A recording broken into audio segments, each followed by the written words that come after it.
Supercrack Estrella presenta la verdadera historia de los vampiros, donde según de estudios todo empezó con el Imperio Romano. Vamos a desvelar una historia nunca contada, que nos habla que la historia de los vampiros es real, y que todo empezó con el Imperio Romano. Hay una pintura extraña de Vlad Dracula, más conocido en la historia como Vlade Drake, el empalador, que aparece en una pintura como Poncio Pilato, juzgando a Jesús el Cristo. Ljubljana, 1463. Sin duda todo un mensaje oculto, que está señalando al romano Poncio Pilato, aquel que ordenó crucificar a Jesús en la cruz como un vampiro. Esta pintura nos está diciendo de forma secreta que Poncio Pilato era un vampiro, pero vamos por paredes. Hay una pintura del año 1463, que está en la Arquidiócesis Metropolitana de Ljubljana, es un territorio eclesiástico de la Iglesia Católica en Eslovenia. Fue fundada en el siglo XV en 1461, siendo elevada a arquidiócesis el 22 de diciembre de 1961.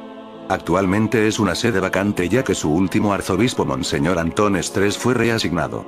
2 años después de ser fundada, se colocó este extraño cuadro donde podemos ver al vampiro Vlade Drake, haciendo de Poncio Pilato un mensaje en toda regla que nos dice que Poncio Pilatos era un vampiro. Un clérigo, Eugenius van Rechem, 1858-1943, segundo del obispo de Gante en la iglesia de San Babón, fue un teólogo de renombre que creó una orden femenina llamada Hermanas de María, y el guardián del célebre cuadro de los hermanos Van Eyck, el Cordero Místico, y de las otras reliquias y tesoros de la Catedral de Gante, entre las cuales se cuenta con la pretendida cabeza de San Juan Bautista, que fue ofrecida a Salomé. Gran erudito, consagró buena parte de su existencia a estudiar los orígenes del cristianismo, y sus relaciones con los ritos paganos, de los cuales la cristiandad hacía más que tomar prestados algunos de sus elementos. Se centró también sobre muy antiguas profecías de carácter bíblico, así como sobre la leyenda medieval de los reyes pescadores. Y sobre la historia de los cátaros, templarios y de su misión en Tierra Santa. Incluso se interesó por la herejía espiritista, pues algunas técnicas en vigor no estaban exentas de utilidad. Un día de 1914, recibió en confesión a uno de sus amigos, que ya conocimos en el anterior artículo titulado Poncio Pilatos perseguido después de muerto. Recordemos que Schlemil era un médico de Gante, especialista de la sangre, protagonista de una asombrosa peripecia relatada en Vampiros. Pues bien, este extraño caballero le confió el relato de su aventura, que le había llevado hasta los confines de Hungría, y de las consecuencias que le habían acarreado. Incrédulo al principio, Van Rechem se hizo entregar todas las pruebas que autentificasen su historia y habían provocado su condenación eterna.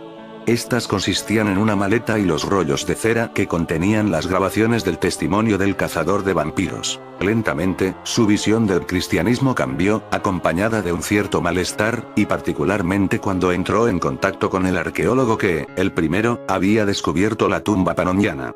Hablamos, evidentemente, de la Panonía romana. El citado arqueólogo andaba en la búsqueda de la tumba de un personaje bíblico importante, y cuya existencia se había terminado en los confines del Imperio Romano en el siglo I de nuestra era. La tumba en cuestión era la de Poncio Pilatos, el procurador romano que hizo condenar a Cristo a la crucifixión. Según un texto apócrifo llamado Mors Pilati, citado por el historiador cristiano Eusebio, siglo IV después de Cristo. Habría sido exiliado a la actual ciudad de Viena, Austria, donde se habría suicidado.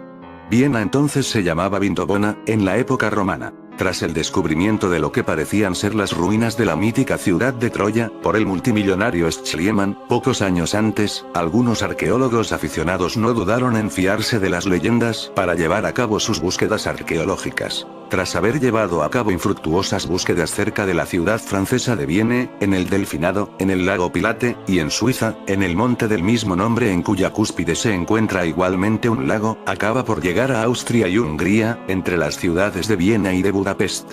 En el curso de las pesquisas, descubrió, en una zona de 60 kilómetros alrededor de un punto concreto, todos los cuerpos enterrados en tumbas datadas del siglo XIV hasta el XVIII, y que llevaban un crucifijo sobre la frente o sobre el pecho. Como si una superstición local quisiera protegerles de algo o de alguien. Algunos esqueletos tenían, además, una moneda puesta entre los dientes para impedirles que masticasen, cuenta la leyenda. Y al centro, casi geométrico, de ese círculo yacía una tumba romana panoniana aislada de las demás, fechada entre el siglo I y de nuestra era. De esta proceden los objetos, mandíbula y osamentas, que persuaden más tarde al médico el iniciar su búsqueda del vampiro. Gobernador de Judea, Pilatos habría recibido su nominación gracias a los orígenes imperiales de su esposa, Claudia Prócula, hija ilegítima de Claudia, esposa del emperador Tiberio, y nieta del emperador Augusto. Es ella quien, en la Biblia, Ma 27:19, será avisada por un sueño de no meterse en los asuntos de ese hombre, Jesús de Nazaret, y que advertirá a su esposo. Este habría hecho bien en escucharla. Pilatos fue procurador del 26 al 36 de nuestra era, hasta el final del reinado de Tiberio. Su exilio parece ser una extraña e inesperada condena por parte de Roma, esa Roma que aún pervive bajo el reinado del Vaticano, como todos sabemos. La tumba panoniana es pues la suya. Nadie lo sabrá con certeza, pero, aunque eso parezca extraño, esto explicaría el origen del primer vampiro en nuestras tradiciones occidentales. En el curso de la flagelación de Cristo, Pilatos fue salpicado por su sangre, y absorbió algunas de esas salpicaduras quizás por burla o por inconsciencia. No se sabe. Preso de pánico por las transformaciones que se operaban en él, se lavó rápidamente las manos para deshacerse de la maldición ligada al deícismo del cual era responsable. La Biblia es tajante sobre este tema. Ya tengo bastante sangre de este justo, habría dicho Pilatos, a lo que la muchedumbre respondió, que recaiga sobre nosotros. Mat. 27, 24, 25. Nótese que en Suiza y en Francia, en los dos lagos mencionados anteriormente, y llamados Pilatos, está terminantemente prohibido tirar cualquier cosa por temor a provocar una tremenda tempestad, poder atribuido a los vampiros, por cierto. Sangre del justo, sangre de los profetas, sangre de la alianza, la sangre inocente, el precio de la sangre, esta es mi sangre derramada para vosotros. La sangre juega un papel capital en la Biblia. El miedo al crucifijo, propio del vampiro, es el recordatorio de su primera falta, y es curioso notar que este no reacciona ante los demás símbolos de las diferentes religiones. Extraña teoría quizá, pero curiosamente lógica sí. Siguiendo el ejemplo de Arminius Bamberi, interpretamos la historia desde un punto de vista mágico, desde el punto de vista de lo sagrado. Recordemos sin embargo que los primeros mitos vampíricos son de origen asirio babilónico y tibetana india, aunque en Occidente se califique a estos de superstición ligada a la cristiandad. En enero de 1933, con la llegada de Adolf Hitler al poder, Eugenius van Rechem tuvo la confirmación de que la confesión de Pieter Schlemil desembocaba sobre la negra realidad. También se percató del secreto que, desde hacía 2000 años, se escondía en el seno de la cristiandad y cubría un saber aún más extraño e infinitamente más mágico. Adivinó la presencia de las fuerzas oscuras luchando por hacerse con el poder absoluto y demencial en el interior mismo de la Iglesia romana. Se puso entonces a buscar el método más eficaz con el cual destruir el mal que se estaba expandiendo por el mundo como una mancha de aceite. La eliminación de la criatura exigía el uso de extraordinarias armas sobrenaturales. Llamó a uno de sus colegas ingleses, un tal Montague Summers, autor de varias publicaciones sobre el vampirismo, el cual confirmó todos sus temores. Por regla general, el vampiro está ligado a su tierra. No puede abandonarla durante mucho tiempo, salirse de su territorio. Poncio Pilatos había aprovechado la enorme extensión del Imperio Romano. Hitler también iba a intentar ganar espacio vital. Recordemos que el Führer abandonó en pocas y contadas ocasiones Alemania antes de la Segunda Guerra Mundial, salvo para ir brevemente a Italia. El vampiro, sostenido por las potencias de las sombras, entre otras la sociedad secreta de Thule, había encontrado en el fascismo un inimaginable medio de extender su poder más allá de los límites que le eran generalmente impuestos. El puñal contra los demonios ya no era un arma suficiente para combatir a las legiones de la noche. Había que encontrar otra cosa. Leyendas de los muertos. En las noches finales solo quedan unos pocos fragmentos y relatos orales sobre los hechos de los vástagos de Roma, y prácticamente todos los conocidos son posteriores en varios siglos a la fundación de la ciudad de Roma, ya en tiempos de la República, y existen muchas versiones interesadas y pocos hechos claros. Sin embargo, varios vástagos nodistas y otros historiadores vampíricos parecen ponerse de acuerdo en que la historia de Roma supone asimismo una profunda transformación dentro del clan Ventrue.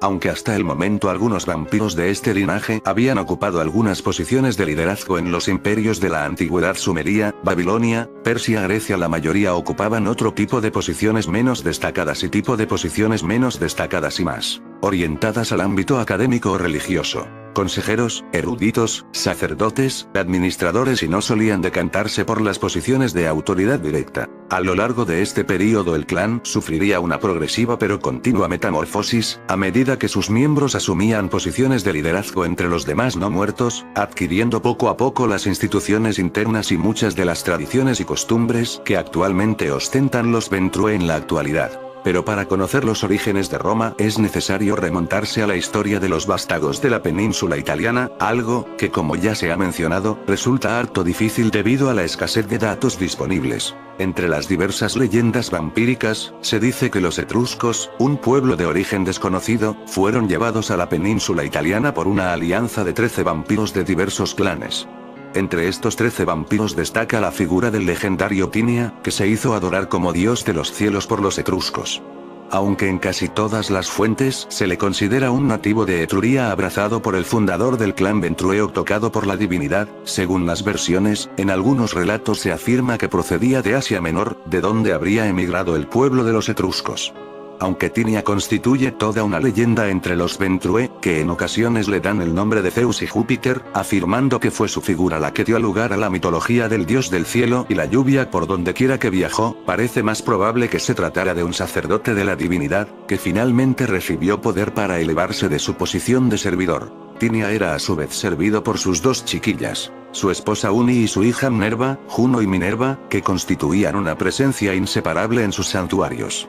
No es sorprendente que constituyeran la influencia más poderosa entre los vampiros etruscos, aunque desde luego, no la única, pero sí una que aparece con mucha frecuencia en las fuentes orales y escritas que se han conservado. Aunque visitó varias de las ciudades de la antigua Etruria, el principal de los refugios del antiguo se encontraba en Tarquinia. Aparte de los Ventrue, existían otros vampiros entre los etruscos. El misterioso y antiguo Ucros, del clan Gangrel, que se marchó de la península italiana décadas antes de la fundación de Roma para viajar por el Mediterráneo, pero que regresaría en varias ocasiones en los siglos siguientes, y la enigmática Fial, una vampira de gens desconocida, que se asentó en la ciudad de Bulci, procurando evitar la compañía de los demás vampiros salvo de Tinia, que siempre solía pedir su consejo y al que le unía una extraña relación personal. Algunos vástagos han sugerido que Fial era otra de los filii del fundador del clan Ventrue, y por lo tanto hermana de sangre de Tinia, mientras que otros afirman que ni siquiera era una vampira, sino una ghoul y recuerdo de los días mortales de Tinia. Los vampiros del clan Toreador afirman que algunos de sus antiguos habían acudido a Italia con los etruscos, pero se trata de una teoría poco probable, posiblemente influida por la alianza de Tinia y los vampiros etruscos con las ciudades griegas del sur de la península itálica. ¿Cómo afectó a los vampiros la fundación de Roma? En principio Tinia y sus aliados preferían las ciudades etruscas a los asentamientos menos civilizados del Lacio en el centro de Italia. Sin embargo, algo atrajo a Tinia a la zona tras la fundación de Roma. Algunos vástagos romanos aseguraban que el antiguo había escuchado una profecía de labios de una sibila en la que se anunciaba el futuro de la ciudad como corazón de un gran imperio. En cualquier caso, el momento de su llegada a Roma es impreciso y desconocido.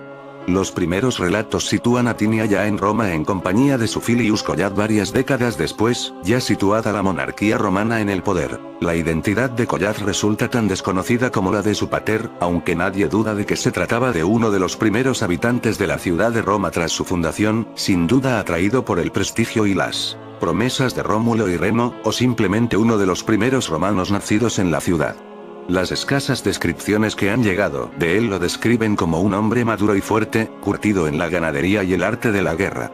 Según la leyenda Collad, que en esta época tenía otro nombre, no habría obtenido pareja durante el episodio del rapto de las Sabinas, y el dios Tinia se habría aparecido ante él, ofreciéndole la inmortalidad. Otra leyenda generalmente descartada como inverosímil, afirma que Collad era nada menos que el propio Remo, el hermano de Rómulo, que tras ser herido mortalmente por su hermano, agonizó hasta caer la noche en los campos que rodeaban la nueva ciudad. Tinia habría aparecido entre las sombras con una promesa de inmortalidad y poder que no pudo rechazar. El Reino Unido es considerado uno de los lugares más misteriosos de Europa.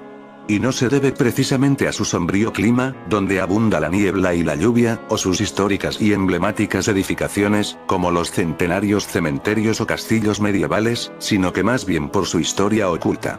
Una historia que ha llevado al Dr. Emir Williams, profesor de psicología en la Universidad Glyndŵr, en Wrexham, norte de Gales, Inglaterra, a afirmar que el Reino Unido es el hogar de una subcultura secreta de 15.000 vampiros. Según informaron diversos medios de comunicación, en los últimos 100 años se han producido 206 casos denunciados sobre encuentros con vampiros, curiosamente los mismos casos que ha habido en el mismo periodo de tiempo en Rumanía, el país donde se originó el mito del temible conde Drácula.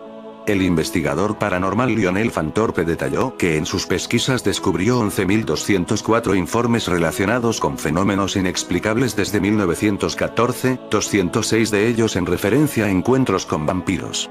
Realmente solo esperaba encontrar uno o dos casos en Gran Bretaña, dijo Fantorpe, así que me quedé sorprendido cuando descubrí una historia tras otra. Y yo realmente no esperaba encontrar más casos aquí que en Transilvania. Hay muchas explicaciones posibles. Una de ellas es que somos una gran nación, donde muchas personas han llegado de otras partes del mundo, romanos, anglosajones, o los vikingos.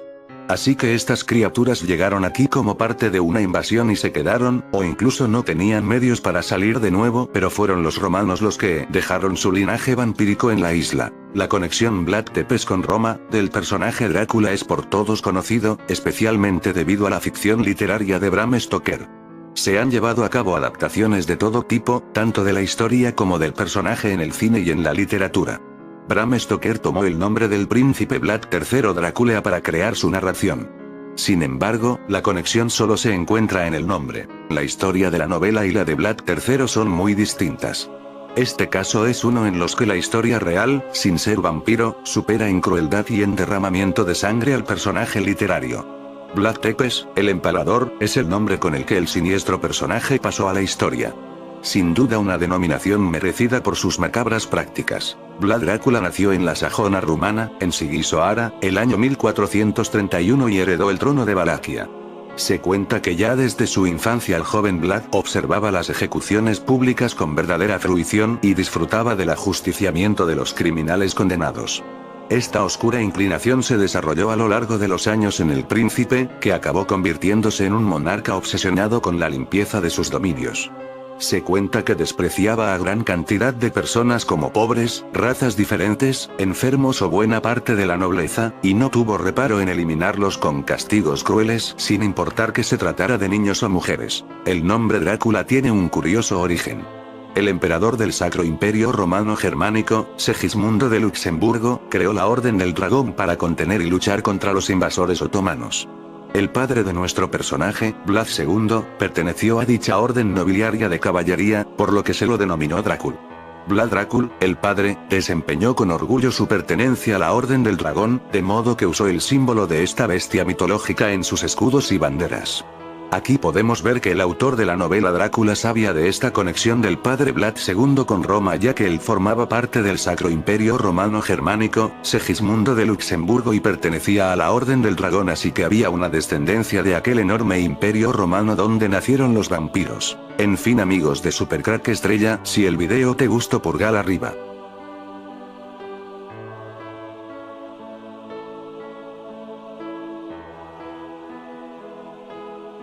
El Imperio Romano con sus cesares y legiones jamás desapareció, hoy año 2015 continúa dominando nuestro mundo en la sombra desde Inglaterra. El proceso de este Imperio Romano es un inicio en Egipto, luego Roma, luego Britania, provincia romana, Inglaterra y finalmente Roma de nuevo. Quizás todo esto explique por qué los vampiros viven en Inglaterra revelan que los vampiros viven en Reino Unido. El Reino Unido es considerado uno de los lugares más misteriosos de nuestro planeta. Y no precisamente por sus emblemáticas edificaciones, más bien por su historia oculta. Si recordamos, el pasado año los medios de comunicación británicos dieron a conocer una controvertida solicitud de la Ley de Libertad de Información para la Ciudadanía, la cual obligaba a las autoridades británicas a revelar todas las misteriosas llamadas e informes relacionados con el mundo sobrenatural. Incluso, el pasado mes de mayo el Dr. Emir Williams, profesor de psicología en la Universidad Glyndŵr en Wrexham, Reino Unido, afirmó que el Reino Unido es el hogar de una subcultura secreta de 15.000 vampiros. El Dr. Williams dijo que los vampiros reales son un fenómeno global y que se detallan en una serie de libros y trabajos de investigación. Pero ahora un nuevo estudio sugiere que Gran Bretaña se ha convertido con el tiempo en el hogar de vampiros reales procedentes de Transilvania. Los vampiros invaden el Reino Unido. Según han informado diversos medios de comunicación, se han producido 206 casos denunciados sobre encuentros con vampiros en los últimos 100 años, curiosamente los mismos casos que ha habido en el mismo periodo de tiempo en Rumanía. Esta sorprendente investigación ha sido realizada por el investigador paranormal Lionel Fanthorpe, quien descubrió 11.204 informes relacionados con fenómenos inexplicables desde 1914, 206 de ellos en referencia a encuentros con vampiros.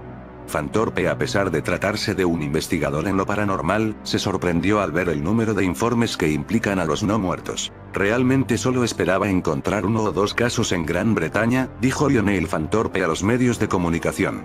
Así que me quedé sorprendido cuando descubrí una historia tras otra. Y yo realmente no esperaba encontrar más casos aquí que en Transilvania. Hay muchas explicaciones posibles. Una de ellas es que somos una gran nación, donde muchas personas han llegado de otras partes del mundo, romanos, anglosajones, o los vikingos. Así que estas criaturas llegaron aquí como parte de una invasión y se quedaron, o incluso no tenían medios para salir de nuevo. De los más de 11.204 informes de actividad paranormal reportados en el último siglo en el Reino Unido, Yorkshire encabeza la lista con 615 casos inexplicables, seguido por Londres con 567, Lancashire con 511, Essex con 475 y Sussex con 417. Nuestra investigación ha sugerido que ciertas áreas de Gran Bretaña pueden ser puntos de acceso a lo sobrenatural, y no solo debido a los casos de vampirismo, sino también por el número de fenómenos paranormales bien documentados, dijo Fanthorpe. Casos de vampirismo en el Reino Unido. Entre todos los casos relacionados con los vampiros en el Reino Unido, cabe destacar algunos de ellos que han llegado a aterrorizar a sus residentes. Uno de los más conocidos fue el vampiro de Birmingham, cuando en enero de 2005 los residentes de las zonas Birmingham, Salt Lake, Smalleat y Alum Road, afirmaron ser atacados por un ser por una fuerza sobrenatural. Estudio. En otro caso ocurrido en el año 1938, una mujer afirmó ser atacada en 3 ocasiones por una especie de vampiro. Según su propio testimonio, se trataba de una criatura voladora que intentaba morder su cuello cerca de Thornton Heath, Gran Londres. Uno de los casos más famosos de nuestra historia es el vampiro de Highgate. Se dice que en 1969, en el cementerio de Highgate, al norte de Londres, había una criatura que drenaba la sangre de los animales. Gran cantidad de testigos reportaron una figura alta y oscura con ojos hipnóticas, incluso algunas personas llegaron a ser atacadas. Los residentes creían que se trataba de un rey vampiro procedente de Rumanía. También en Glasgow se informó sobre la presencia de un vampiro real. En 1954 un grupo de estudiantes locales afirmaron ver un vampiro con dientes de hierro. Según informaron los periódicos de la época, el vampiro succionaba la sangre de 2 niños pequeños. Incluso el castillo de Alnwick, la residencia de los duques de Northumberland, era conocida como el hogar de uno de los vampiros más aterradores del país. En la Edad Media la criatura acechaba las zonas cercanas al castillo, sembrando el terror y propagando graves enfermedades. Estos son solo algunos casos de vampiros británicos a los que hace referencia la investigación de Lionel Fanthorpe, lo que sugiere que el Reino Unido es realmente el hogar de vampiros reales procedentes de Rumanía. Y todo parece indicar que estos vampiros han conquistado este país soberano, y que continúan existiendo en la actualidad. La mitología grecorromana presenta varios precursores de los vampiros modernos. En la Odisea de Homero se habla de muertos, devueltos a la vida temporalmente. Los no muertos son demasiado insustanciales para ser escuchados por los vivos y deben beber sangre para aumentar su fuerza. En el relato de Homero, cuando Odiseo viaja al Hades, sacrifica un cordero para que las sombras pudieran beber su sangre y comunicarse. En la mitología romana, las larvae o lemures eran espectros que regresaban de la muerte, pero no tienen ninguna relación con la sangre. Los personajes mitológicos más relacionados con la figura del vampiro son siempre mujeres, aunque no fueron consideradas no muertas, como Empusa y Lamia, ambas relacionadas con la diosa ctónica del inframundo Hécate, y la Estirge de la mitología romana. Con el tiempo los dos primeros términos generales se convirtieron en palabras para nombrar a las brujas y demonios, respectivamente. Empusa era hija de la diosa ctónica Hécate y era descrita como una criatura demoníaca, con una pata de burro y otra de bronce. Se transformaba en una mujer joven y hermosa y mediante esta argucia conseguía seducir a los hombres antes de beber su sangre mientras dormían. La mía, por su parte, era hija del rey Belo y una amante secreta de Zeus. Cuando la esposa de Zeus descubre la infidelidad de este, mató a todos los hijos de la relación. La mortal Lamia, transformada por el dolor en un híbrido entre mujer y serpiente, juró venganza y asesinó a varios niños pequeños mientras descansaban en sus camas por la noche, bebiendo su sangre. Plutarco recoge la leyenda de que Lamia podía sacarse los ojos y volver a ponérselos. Otras tradiciones afirman que la maldijo con no poder cerrar los ojos, de tal forma que nunca pudiera borrar la imagen de sus hijos muertos. Estirge al igual que Lamia, las estirges se alimentan de niños, pero también buscan hombres jóvenes como presa. Se les describe como criaturas con cuerpo de los cuervos o de aves en general, y más tarde fueron incorporados a la mitología romana como una especie de ave nocturna que se alimenta de carne humana y sangre. La raza de vampiros rumanos llamada Strigoi no tiene relación directa con las estirges grecorromanas, pero su nombre, como el del Striga albanés y el eslavo Struciga 48 deriva de la mitología romana, a pesar de que los mitos acerca de estas criaturas son más similares a sus equivalentes eslavas que a las clásicas. Mormo era un espíritu que mordía a los niños con mal comportamiento, compañero de Hécate. El nombre, posteriormente, se amplió para referirse también a una mujer vampiro que asustaba a los niños. Esta referencia se encuentra principalmente en algunas de las obras de Aristófanes.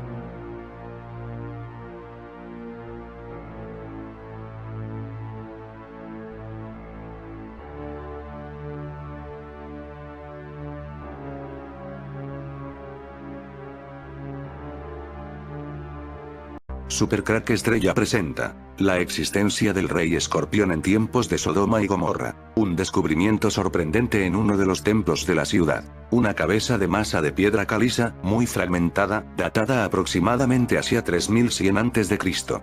De 25 centímetros de alto y 9 kilos de peso, que presentaba una curiosa decoración. En ella podía apreciarse la imagen en relieve de un rey tocado con la corona blanca del Alto Egipto, con una cola de toro colgando de su cintura y portando en sus manos un instrumento agrícola, una azada. El monarca, representado a gran tamaño, parece a punto de abrir un canal de riego. Sobre su cabeza se dispuso una flor en forma de roseta, con 7 pétalos, un símbolo empleado durante el predinástico egipcio para simbolizar al soberano, y, lo más curioso, frente al rostro del rey puede apreciarse con claridad la figura de un escorpión. Al no existir más datos sobre el nombre de este antiguo gobernante, Kibel lo bautizó como Rey Escorpión. La espléndida pieza fue llevada al Museo Ashmolean de Oxford, donde se expone en la actualidad. Esta es la historia del primer ángel caído que reinó, que supuso traer un avance tecnológico a la Tierra como eran los híbridos de humanos con animales. El panteón egipcio comprendía numerosas deidades de forma fantástica. Aquí se muestran varias divinidades híbridas, unas con cabeza humana y cuerpo de animal, como también era el caso de la célebre esfinge de Gizeh, con cuerpo de león y cabeza humana, imagen del dios Armaquis, y otras que reúnen elementos de 2 animales, y el caso no identificado de Set. Todo empezó con el rey escorpión. Según los hallazgos arqueológicos era un héroe de origen sumerio. Y como todo indica fue el primer rey de Egipto. Esto indicaría también que los egipcios habrían continuado la religión de uno de los pueblos más antiguos del mundo. Las antiguas historias sobre las heroicas victorias y la unificación del Alto y Bajo Nilo efectuadas por un gran rey hoy se confirman. En una cabeza de masa ceremonial hallada se puede ver la figura de Horus, el rey escorpión que estuvo al frente y logró la unión de lo que fue Egipto. Empecemos con su descubrimiento. Más de 100 años atrás, 2 arqueólogos excavaban en Hieracómpolis en Egipto, eran James Kibel y Frederick Green. Corría el año de 1898. Hicieron un descubrimiento sorprendente en uno de los templos de la ciudad. Era una cabeza de masa de piedra caliza, muy fragmentada, fue datada aproximadamente hacia 3100 a.C. Aquel día comenzó el misterio del rey escorpión, representado en aquella reliquia. Porque sabemos que el rey escorpión vivió en la misma época que existió la ciudad de Sodoma y Gomorra. 2 arqueólogos excavaban en Hieracómpolis en Egipto, eran James Kibel y Frederick Green. Hicieron un descubrimiento sorprendente en uno de los templos de la ciudad. Era una cabeza de masa de piedra caliza, muy fragmentada, fue datada aproximadamente hacia 3100 a.C. El artefacto tenía 25 centímetros de alto y 9 kilos de peso. Presentaba una curiosa decoración, aparecía la imagen en relieve de un rey tocado con la corona blanca del Alto Egipto. Lo adornaba una cola de toro colgando de su cintura, en sus manos estaba un instrumento agrícola, una azada. El monarca, representado a gran tamaño, parece a punto de abrir un canal de riego. Sobre su cabeza se dispuso una flor en forma de roseta, con 7 pétalos. Era un símbolo empleado durante el predinástico egipcio para simbolizar al soberano. Lo más curioso aparecía frente al rostro del rey.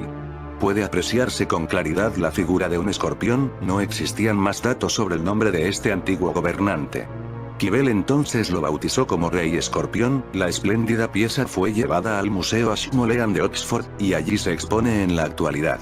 Los egiptólogos sostienen que el rey Horus Escorpión habría logrado su reinado en el año 3100 a.C. Sabemos que 23 años después del reinado del rey Escorpión, en el 3123 fue la destrucción de la ciudad de Sodoma y Gomorra. Lo sabemos por esta investigación en 2008, una pieza de arcilla conocida como planisferio, descubierta por Henry Layard a mediados del siglo XIX, fue analizada por los investigadores Alan Bond, de la empresa Reaction Engines y Mark Emsell, de la Universidad de Bristol, que descubrieron que la placa fue escrita por un astrónomo sumerio donde los relatos databan de la noche del día 29 de junio de 3123 a.C. y 23 años después del reinado del rey Escorpión. En el calendario juliano, los investigadores afirman que la mitad de la placa contiene informaciones sobre posiciones planetarias y de nubes y la otra mitad es una observación de un asteroide con dimensiones mayores de 1 kilómetro. Según Mark Emsell, con base en el tamaño y ruta descritos, existe la posibilidad de que este asteroide hubiera chocado contra los Alpes austríacos en la región de Coffels. No hubo cráter que pudiera evidenciar la explosión, por el hecho de que este habría volado próximo al suelo, dejando un rastro de destrucción causados por la onda supersónica. Su rastro habría generado un balón de fuego con temperaturas próximas a 400 grados, y devastado aproximadamente un área de 1 millón de kilómetros cuadrados. Emsell sugiere que la nube de humo consecuente de la explosión del asteroide alcanzó el monte Sinaí, algunas regiones de Oriente Medio y el norte de Egipto, victimizando a diversas personas. La escala de devastación se asemeja con lo relatado en el Antiguo Testamento en la destrucción de las ciudades de Sodoma y Gomorra. La destrucción ardiente de Sodoma y Gomorra, y la existencia de pozos de betún, asfalto, en aquella región son descritas en la Biblia. Gen 14, 3, 19, 12, 28. Muchos peritos creen que las aguas del Mar Muerto tal vez se hayan elevado en el pasado y hayan extendido la extremidad meridional del mar en una considerable distancia, cubriendo así lo que tal vez haya sido el lugar de esas dos ciudades. Exploraciones hechas en esta región demuestran que es un área quemada de aceite y asfalto. Acerca de este asunto dice el libro Light from the Ancient Past, La luz de la remota antigüedad, de Jack Finnegan. Una cuidadosa investigación de la evidencia literaria, geológica y arqueológica apunta hacia la conclusión de que las infames ciudades de la llanura, Génesis 19, 29, estaban en el área que ahora está sumergida, y que su ruina fue hecha por un gran terremoto, probablemente acompañado por explosiones, relámpagos, encendido de gas natural y una conflagración general. Recordemos que en mis vídeos de Supercrack Estrella he hablado de los Alpes suizos, de cómo los ángeles caídos vivían en este lugar. Estos Alpes suizos eran una réplica de la prisión que ellos tenían bajo el hielo de la Antártida. Este asteroide hubiera chocado contra los Alpes austríacos demostraría que estos ángeles caídos que estaban aquí fueron atacados en una especie de guerra nuclear. El rey Escorpión pudo ser un ángel caído. Él seguramente visitaba esta ciudad de Sodoma y Gomorra en el 3100 a.C. Sodoma y Gomorra son probablemente las dos ciudades más infames que ha existido, el nombre de una habiéndose establecido en el idioma español en un término que evidencia una imagen imperecedera de la maldad. La sodomía, a pesar que su notoria imagen persiste, las ciudades se han perdido durante milenios, y solo en los últimos años los sitios han sido tentativamente identificados. Sodoma y Gomorra, el Hiroshima y Nagasaki de hace 3100 años. Entonces Jehová le dijo: por cuanto el clamor contra Sodoma y Gomorra se aumenta más y más, y el pecado de ellos se ha agravado en extremo. Entonces Jehová hizo llover sobre Sodoma y sobre Gomorra azufre y fuego de parte de Jehová desde los cielos, y destruyó las ciudades, y toda aquella llanura, con todos los moradores de aquellas ciudades, y el fruto de la tierra. Entonces la mujer de Lot miró atrás, a espaldas de él, y se volvió estatua de sal, y miró hacia Sodoma y Gomorra, y hacia toda la tierra de aquella llanura miró. Y he aquí que el humo subía de la tierra como el humo de un horno. Este pasaje bíblico ha llegado a personificar el poder destructivo de la ira de Dios, visitando aquellos lugares llenos de pecado. La Biblia es muy específica sobre el sitio de Sodoma y Gomorra además de otros pueblos. Ellos estaban en el valle de Sidim, que estaba situado en el extremo sur del Mar de Sal, ahora llamado el Mar Muerto. Otros pueblos de la zona, según la Biblia, fueron Adma, Zoar y Seboim, Génesis 14, 2. A fines de la Edad Media, una ciudad llamada Zoar existió en el área. Por tanto volvemos a la teoría popular de que estas ciudades no fueron destruidos en un cataclismo geológico, sino un apocalipsis hecha por una entidad divina o por qué no decirlo, hecha por extraterrestres que fue de naturaleza tecnológica. Fueron Sodoma y Gomorra atacados con armas atómicas, como los fue Hiroshima y Nagasaki. El primer rey de Egipto, el rey Escorpión, era un ángel caído que fue atacado. Es posible que él reinara sobre esta ciudad de Sodoma y Gomorra. El investigador L.M. Lewis, en su libro Footprints on the Sands of Time, The Truth About the Super Race from the Stars Apocalipsis Nuclear, el exterminio de Sodoma y Gomorra, sostiene que tanto Sodoma y Gomorra fueron destruidas por las armas atómicas y que los pilares de sal y el contenido de sal alrededor del Mar Muerto son la evidencia de una explosión nuclear. Dice Lewis. Cuando Hiroshima estaba siendo reconstruida, se encontraron tramos de tierra arenosa que han cambiado atómicamente en una sustancia semejante a un cristal de silicio impregnado por un cristaloide salino. Pequeños bloques de este fueron cortados de la masa y se venden a los turistas como recuerdo de la ciudad y de la acción atómica. Una explosión aún mayor hubiera pulverizado cada piedra de cada edificio y la ciudad habría desaparecido completa en el aire. Todavía habría habido indicios reveladores de lo que había ocurrido en las afueras de la zona de la devastación. En algunos puntos seguramente habría una diferencia marcada en el suelo o un cambio atómico en algún objeto destacado. Lewis sostiene que si las estatuas de sal al final del Mar Muerto fueron sal común, habrían desaparecido con las lluvias periódicas. En su lugar, estos pilares son de una sal especial más dura, que solo se crea en una reacción nuclear, como una explosión atómica. Estas estatuas de sal de hecho han durado mucho tiempo, no solo han estado presentes en los tiempos antiguos, incluso todavía están de pie hoy en día. Lewis cita al historiador Josefo, quien dice en su Historia de los Judíos: Ehud, la esposa de Lot, continuamente se daba vuelta para ver la ciudad mientras se alejaba de ella, aunque Dios le había prohibido no hacerlo. Fue transformada en una estatua de sal, porque ha visto eso, y sigue estando hasta nuestros días. Comentarios de Lewis. Cabe destacar que Flavio Josefo vivió desde el 37 hasta alrededor del 100 después de Cristo. Sodoma se desintegró. ¡Qué increíble! Entonces, Josefo realmente debería haber visto la estatua de sal de la mujer humana después de haber permanecido por casi 3100 años. Si hubiera sido de sal común, habría desaparecido con las primeras lluvias. Puede que haya habido muchas estatuas de sal a lo largo de la historia, pero Lewis cree que la evidencia apoya una explosión atómica. El cambio atómico del suelo sobre la cual la esposa de Lot fue mantenida y el de la orilla de Hiroshima tiene una semejanza que no se puede negar. Ambos habían sido objeto de una conversión atómica repentina, que solo podría haber sido causado por el instante de la acción de la fisión nuclear. Como las cosas que son iguales a lo mismo deben ser iguales entre sí, es difícil escapar a la convicción de que a medida que se destruyó Hiroshima, por medidas similares, Sodoma se desintegró y la esposa de Lot, en el mismo instante cambió atómicamente. Basándose en la veracidad de Josefo, la única conclusión que se puede llegar es que Sodoma fue destruida por la fisión nuclear. La historia de Sodoma y Gomorra es sorprendente no solo por la destrucción, sino también por las personalidades involucradas, como el ángel que advirtió a Lot a salir de las ciudades condenadas. ¿Fue Lot advertido de antemano que las ciudades iban a ser bombardeadas por Dios o extraterrestres con armas de alta tecnología? Lot fue advertido para sacar a su familia, pero su esposa miró hacia atrás y fue cegada por el destello atómico. Y tal vez su cuerpo incluso fue cambiado atómicamente.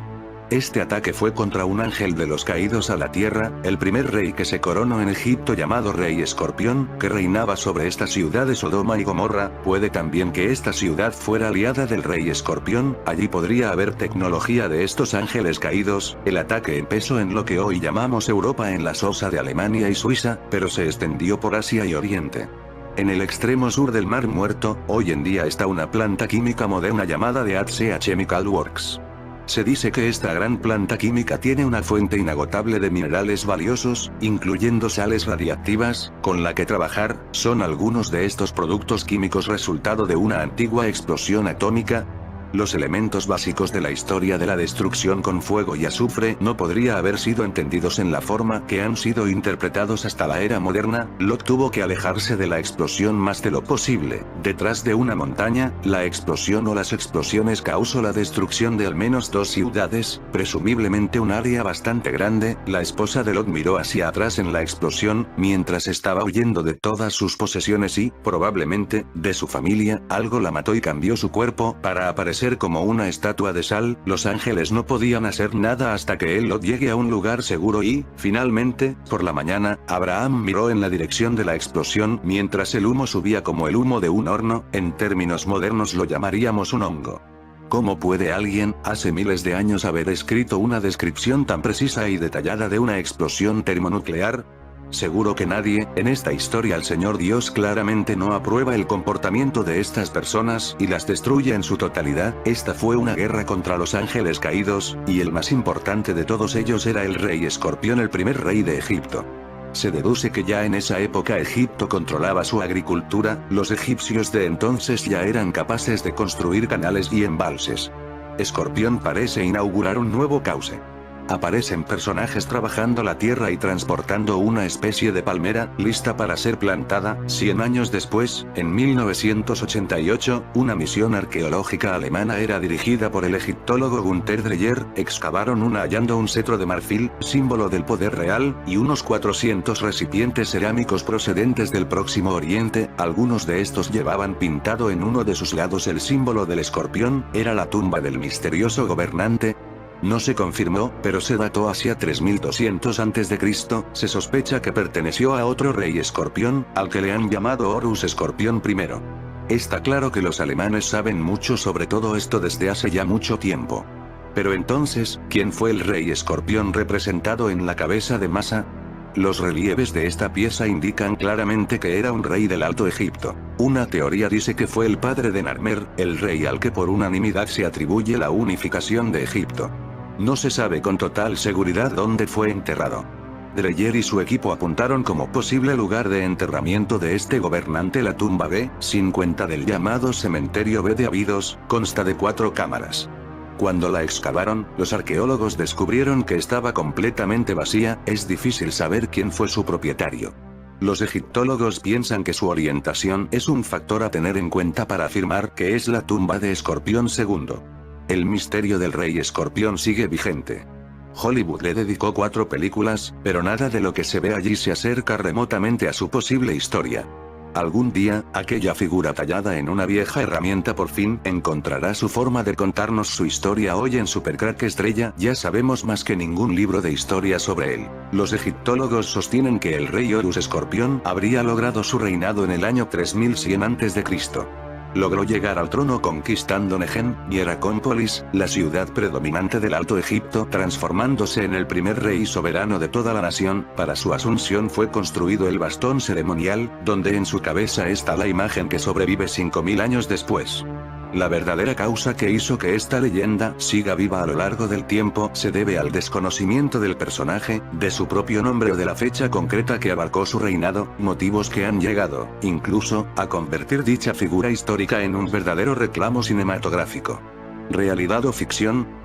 Esa es la cuestión. Durante mucho tiempo algunos estudiosos creían que tanto el rey Escorpión como otros reyes de esa época eran personajes que pertenecían al mito. Debido a esa dualidad hombre-animal tan característica de la religión egipcia, la obviedad que ofrece el caso del rey Escorpión ha sumido a este personaje en el más absoluto misterio hasta que ciertas excavaciones, llevadas a cabo en los desiertos del sur de Egipto, proporcionaron evidencias de que esos primeros gobernantes predinásticos dinastía 00, fueron realmente documentales, sabemos que los ángeles caídos realizaban híbridos de humanos con animales, experimentos que demuestra que ellos estaban muy avanzados en estas cosas. El rey escorpión podría de alguna manera tomar esta forma, o quizás era un clon del rey escorpión, donde usaron esta tecnología de híbridos mezclados con humanos y ángeles caídos, aberraciones que lógicamente podrían ser la causa de la destrucción de la ciudad de Sodoma y Gomorra. Sea como sea, esta teoría se ajusta a lo que cuenta la Biblia.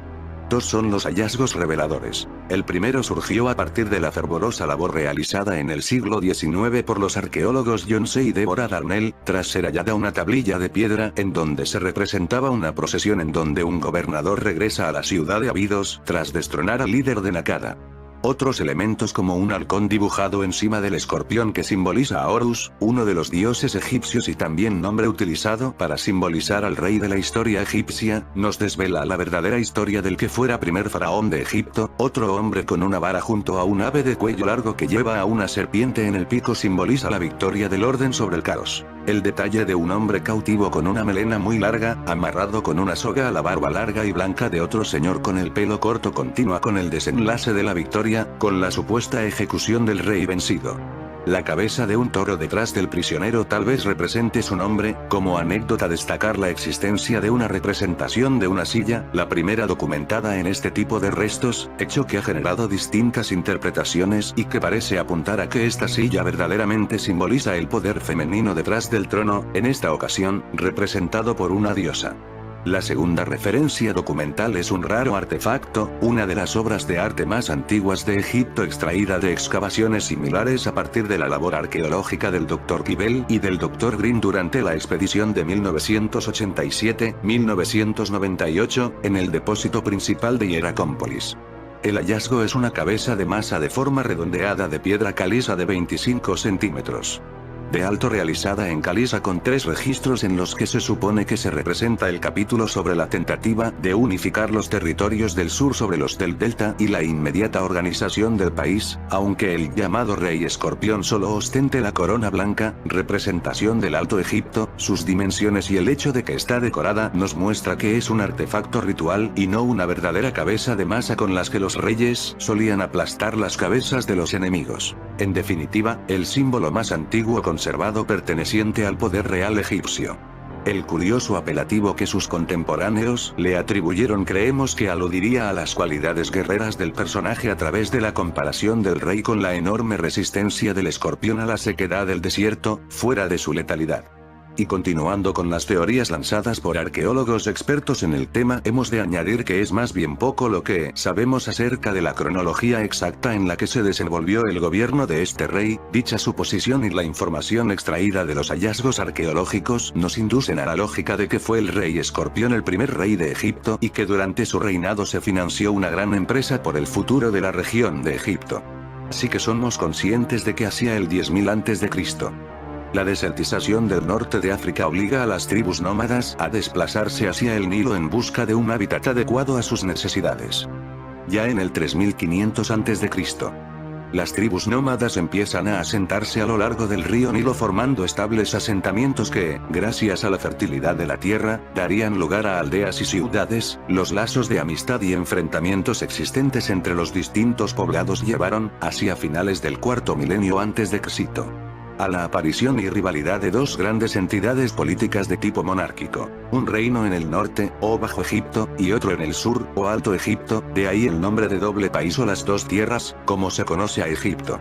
En este contexto ya se había establecido la escritura jeroglífica, la irrigación, la jerarquización política y social, los cultos básicos del panteón religioso, casos de Horus, Set, Hathor, Min, etc. Y encontramos a un rey real cuya política estaba centrada en encaminar su gobierno hacia lo que sería la primera unificación de las dos coronas, la blanca del Alto Egipto y la roja del Bajo Egipto, considerando esta división con relación al curso del Nilo.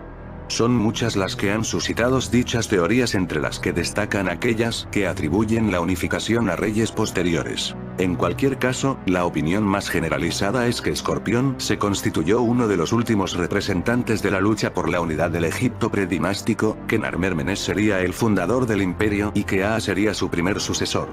Recordemos que aquellos tiempos están volviendo otra vez a nuestro siglo XXI. Japón aprueba los híbridos entre humanos y animales, el futuro de la humanidad. Los científicos podrán crear híbridos entre humanos y animales para investigación. En el futuro puede que no seamos 100% humanos, que en nuestros cuerpos tengamos partes de otros animales. Ya sea para sobrevivir enfermedades mortales o para mejorar nuestros cuerpos. Cabe preguntarse si entonces realmente seríamos humanos, pero ese no es un debate nuevo. De hecho, la tecnología para crear híbridos ya existe, y son solo las consideraciones éticas y legales las que han impedido que estas investigaciones continúen, hasta ahora. Había muchas expectativas por ver qué país sería el primero en dar el paso, en un intento de sacar ventaja al resto, y ese país ha sido Japón. Como apunta Nature, el gobierno japonés ha sido el primero en aprobar un embrión híbrido entre humano y animal. El proyecto no solo puede ser uno de los más polémicos de la historia de la ciencia, también puede cambiar a la humanidad tal y como la conocemos. Parece que otra vez el rey escorpión está de vuelta. Los híbridos entre humanos y animales están cerca. El proyecto conjunto entre la Universidad de Tokio y la Universidad de Stanford de California está siendo liderado por Hiromitsu Nakauchi, el influyente biólogo especializado en células madre que ha vuelto a su país natal después de dar tumbos de un lado a otro buscando apoyos. Sus logros en la investigación de células madre, como la posibilidad de producir un gran número de ellas en el laboratorio, sin duda han influenciado. Hasta el pasado marzo, en Japón el crecimiento de embriones animales con células humanas solo era legal hasta pasados los 14 días. Una limitación que ahora el Ministerio de Educación y Ciencia japonés ha eliminado, implementando nuevas pautas que ahora permiten hasta el trasplante del embrión en animales. El proyecto de Nakauchi será el primero en aprovecharse de la nueva legislación, aunque eso no significa que vayamos a empezar a ver gente con orejas de lobo por la calle. Para empezar, el plan consiste en hacer crecer embriones de ratón híbridos con ratas hasta los 14 días y medio, cuando los órganos ya están casi formados. Una vez que termine, pedirá permiso al gobierno para hacer crecer embriones híbridos de cerdo hasta los 70 días. Los embriones híbridos pueden ser la clave para crear órganos para trasplantes que no provoquen rechazos y sean personalizados para cada paciente. Sin embargo, la terrorífica posibilidad de crear quimeras, mezclas de humanos y animales no se le escapa a nadie, y mucho menos a Nakauchi, que afirma que su equipo está tomando medidas para no pasarse de la raya. Por ejemplo, los embriones de animales están modificados genéticamente para que no formen sus propios órganos, y solo se formen los humanos. Pronto veremos un escorpión humano traídos a nuestros tiempos. En fin, amigos de Super Crack Estrella, si el video te gustó, pulgar arriba. Super Crack Estrella presenta Viaje al tiempo de Jesús. En el año 1973 ocurrían cosas asombrosas en Israel. Mientras el país estaba sumido en una guerra total con Siria y Egipto, los americanos empezaban a montar su máquina del tiempo llamada cuna. El nombre fue puesto por su gran parecido con una cuna de bebé, eso sí, una cuna de bebé gigante. La guerra apenas duró un mes mientras los americanos, con la ayuda del Vaticano, montaban su máquina de tiempo en un monte de Israel que había sido fuertemente protegido con seguridad con más de 5 kilómetros de perímetro alrededor de la máquina llamada cuna. El Vaticano se encontraba en Israel con su propia máquina del tiempo llamada cronovisor, solo que esta no tenía la facultad de viajar en el tiempo, sino de hacer fotos del pasado. Algo que fue esencial para la NASA, que necesitaba encontrar el lugar exacto para ubicar su máquina de tiempo y viajar al tiempo de Jesús Cristo. Así la nave cuna llegó al año 31 de la era cristiana. En ese tiempo Roma ya llevaba 753 años fastidiando al mundo. Una era satánica que estaba a punto de cambiar. Con la venida de Jesús, el mundo iba a cambiar para siempre. La nave cuna llegó con éxito a su destino, aunque en realidad nunca se movió de su sitio. Dos personas viajaban en la nave cuna. Jason y Eliseo. Eliseo controlaba la nave, él tenía la parte más fea. No podía salir de la nave, manejaba las comunicaciones con Jason. Jason abrió la escotilla de cuna y tiró la escalera, pues la altura hasta el suelo era de 4 metros. Jason bajó las escaleras y se sentía como Armstrong cuando llegó a la luna. Aquello le hacía sentir como un niño. Se agachó y tocó la tierra que había visto nacer a Jesús, el Hijo de Dios. Una profunda emoción inundó a Jason.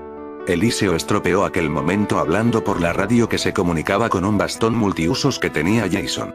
Con ese bastón no solo se podía comunicar por radio con la nave Cuna y Eliseo, era también una poderosa arma, con un sistema de computación para realizar las medidas y cálculos oportunos. Jason comenzó a dar sus primeros pasos por el Israel de Jesús. Mientras caminaba pronunció las palabras Salmo 23, 4, aunque pase por el valle de sombra de muerte, no temeré mal alguno, porque tú estás conmigo. Tu vara y tu callado me infunden aliento. Jason miró al sol y descubrió un sol amarillo como nunca antes lo había visto. Pasaron horas sin encontrar un alma hasta que en lo alto de una colina pudo ver unos centuriones romanos que le observaban. Jason estaba preparado para este momento, durante años había practicado y aprendiendo el latín arcaico de los romanos. Era un grupo de 10 más 1 que parecía al mando. Galoparon con sus caballos hasta mi encuentro. El oficial me preguntó de forma enérgica: «Detente. ¿De dónde vienes?». Respondí: «Salí de mi poblado y me perdí». «¿Dónde están tus amos?». «Amo, señor. Yo soy un hombre libre de Judea». «Calla donde estás». «¿Eres un hombre libre? Enséñame tu derecho romano». Jason se asustó. Tantos años preparando la misión Caballo de Troya, pero la NASA nunca cayó en la cuenta de que aquella época era de hombres libres y esclavos. ¿Cómo había podido pasar eso? ¿Cómo podría escapar de aquella situación? La misión estaba a punto de echarse a perder por error tan estúpido por parte de la nada. El oficial al mando hizo una señal a uno de sus centuriones, parecía el más tonto de todos ellos, era delgado y desgarbado. Es lo que en nuestro tiempo llamaríamos un friki. El hombrecillo ató mis muñecas, y entonces acercó su boca a mi oído y me susurró en latín: «No temas, hombre del futuro, yo como tú tengo una misión que cumplir». Miré a aquel soldado centurión, sus ojos eran de un color verde muy intenso. Pensé: «Dios mío, ¿por qué ha dicho hombre del futuro? ¿Cómo puede saber él eso de mí?». La cuerda fue atada a la silla del caballo de aquel centurión misterioso. A la noche los soldados romanos encendieron un fuego, estaban alegres y comían. La verdad no parecía que tuvieran intenciones de darme de comer, pero aquel centurión delgado y de ojos verdes se acercó a mí ofreciéndome parte de su cena. «¿Cómo te llamas?», me preguntó. «Jason». «Jason. Extraño nombre». «¿Y tú, cómo te llamas, centurión?». «Cayo Casio, y soy de Capadocia». «¿De dónde eres, Jason?». «De la Galia». «Vamos, no me mientas». Pensé que éramos amigos. «¿De dónde eres de verdad?». «Supongo que la verdad es que mi mundo aún no fue descubierto, pero se llama América». «Un mundo por descubrir, igual que mi mundo», exclamó Cayo Casio. «Pero Capadocia es un lugar muy conocido», respondí. «Todo el mundo en Capadocia sabe que hay dos mundos, el de arriba y el de abajo.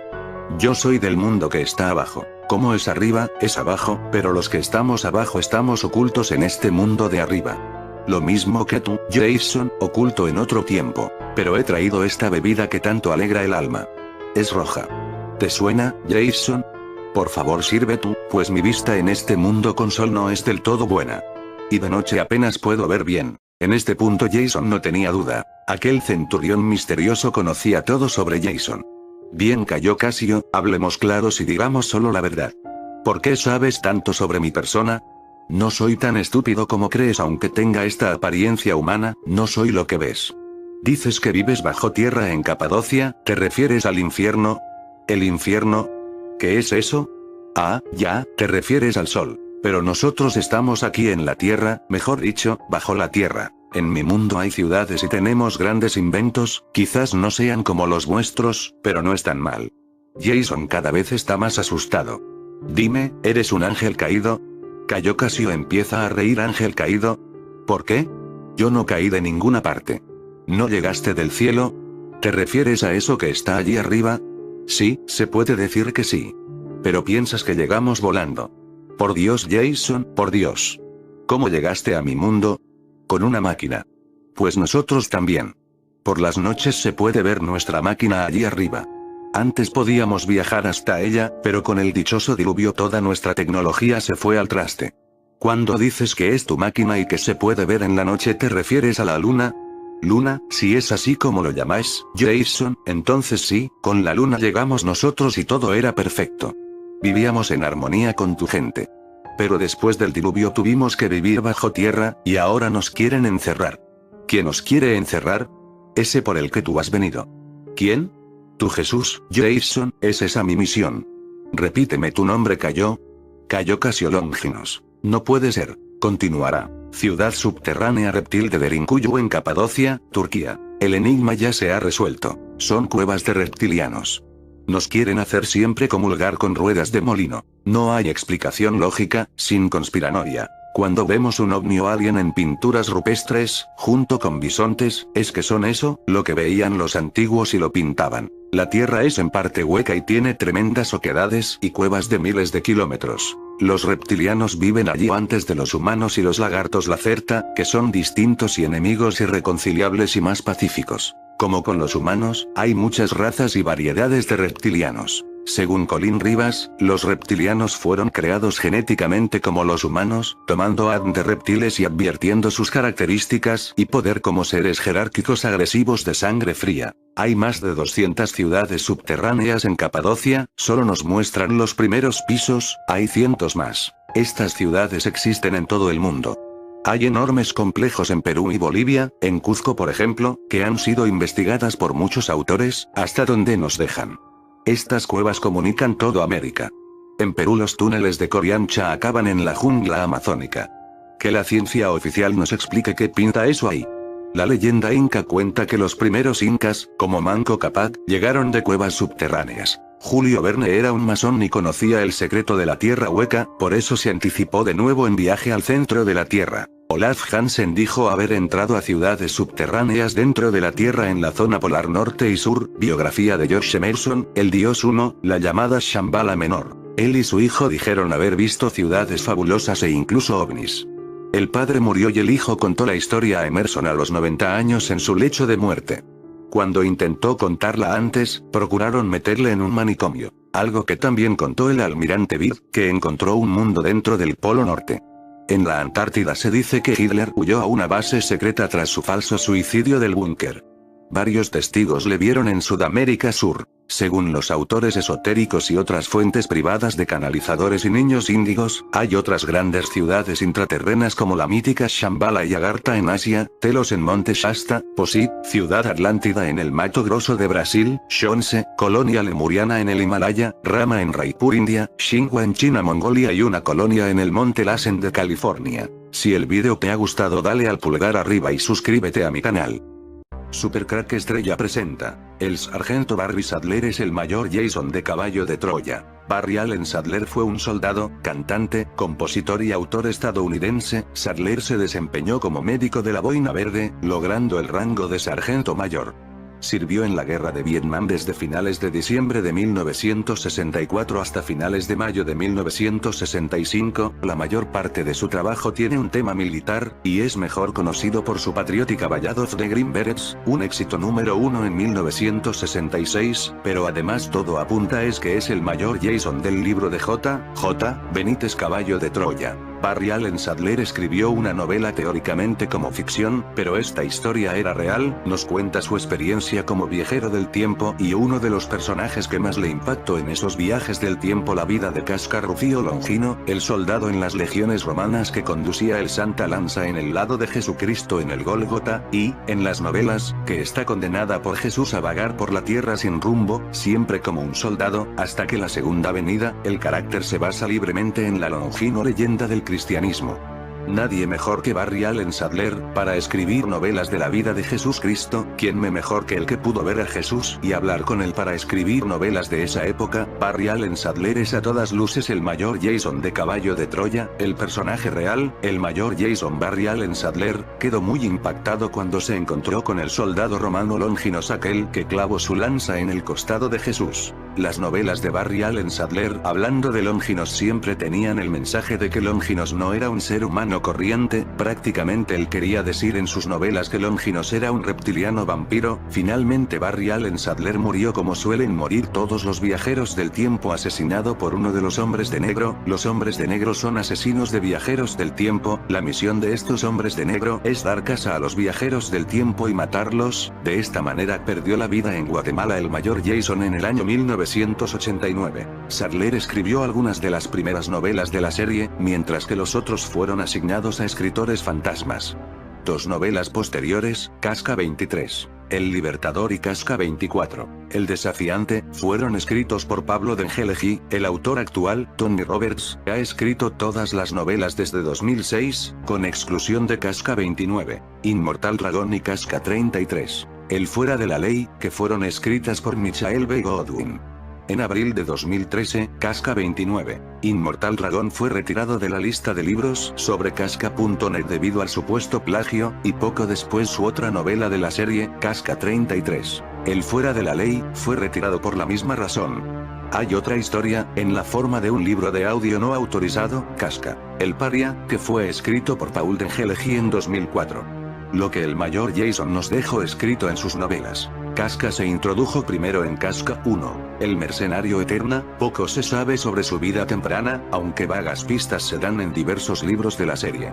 Pasó la mayor parte de su vida adulta sirviendo al Imperio Romano en las legiones, y hay algunos fragmentos de información acerca de su familia. Se crió en la región montañosa de Etruria, ahora conocida como la Toscana, al norte de Roma. El nombre del pueblo era Falerno. Cuando era un niño, vio la marcha legiona a través de su pueblo en el camino a la Galia. Su tío, Tontine, se alistó en el ejército bajo Julio César. Su familia murió de la peste y el joven Casca quemó la casa familiar. Después, se alistó en la séptima legión, ya sea en Mesilia o Livorno. Su primera batalla bajo el águila del séptimo estaba en la frontera alemana contra la Suebi, y cuando 15.000 miembros de la tribu los atacaron en la madrugada, solo 300 lo hizo de nuevo en los bosques de Germania. Se unió a la 10ª legión y fue enviado a Jerusalén, donde fue asignado al equipo de ejecución de 3 presos, entre los que se encontraba Jesús.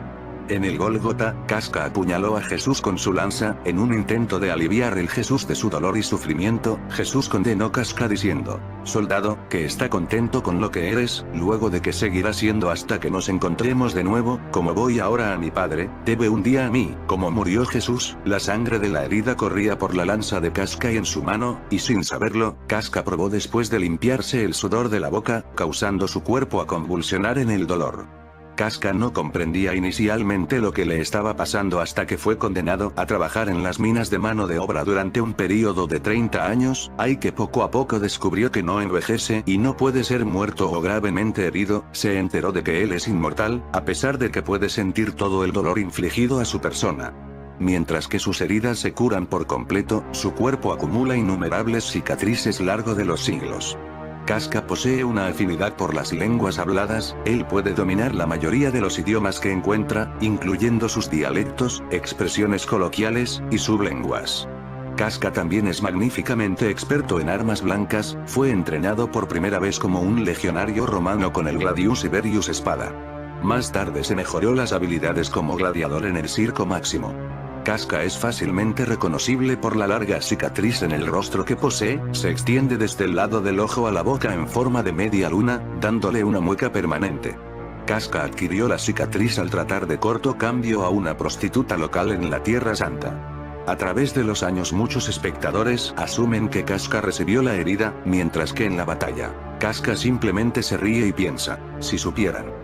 Durante los muchos viajes del tiempo del mayor Jason buscó siempre al que considero su amigo Casca, conocido en la historia como el soldado Longinos, aquel que clavó su lanza en el costado de Jesús. El mayor Jason quiso contar su historia y lo hizo de la única manera que podía, realizando una novela. De esta manera el mayor Jason, que realmente era Barry Allen Sadler, dejó su historia escrita, algo que llamó la atención de los hombres de negro que se lanzaron a la casa de Barry Allen Sadler. El sargento Barry Sadler y Longinos, soldado eterno por mandato de Cristo. El centurión que alanceó a Jesús se hizo cristiano y murió mártir. Sobre él han circulado leyendas hasta nuestros días. Esta es una. ¿Puede una canción militar convertirse en número 1 durante 5 semanas seguidas, por delante de los grandes temas de los Beatles en su mejor época, vender 2 millones de discos en 15 días, llegó hasta 11 millones, y convertirse en el 21º tema más vendido de la década de los 60? No se trata de una hipótesis, sino de un hecho.